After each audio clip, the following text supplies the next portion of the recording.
Hey everyone, today we're talking about archetypes, specifically how the Swiss psychiatrist and personality theorist Carl Jung defined them and why he identified them the way that he did and how this relates to demonology.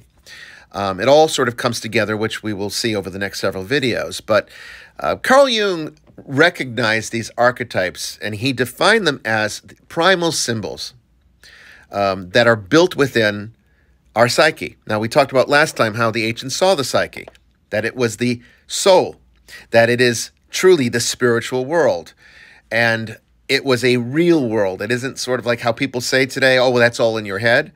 Yeah, of course it is. And to the ancients, the world inside our minds was more real than even the external world.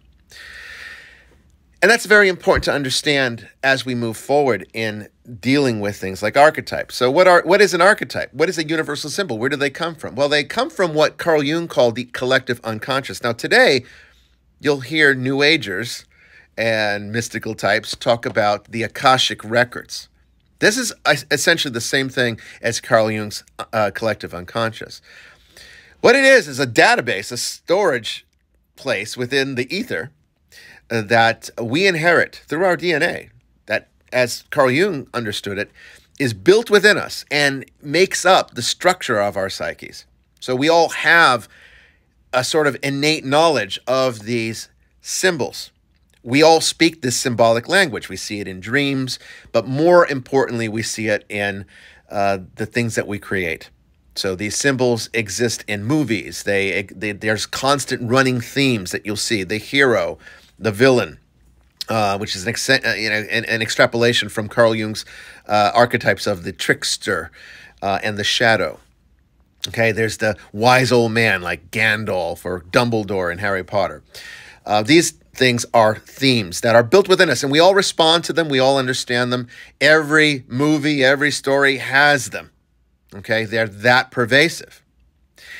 For Carl Jung, they were symbols that came out of the psyche.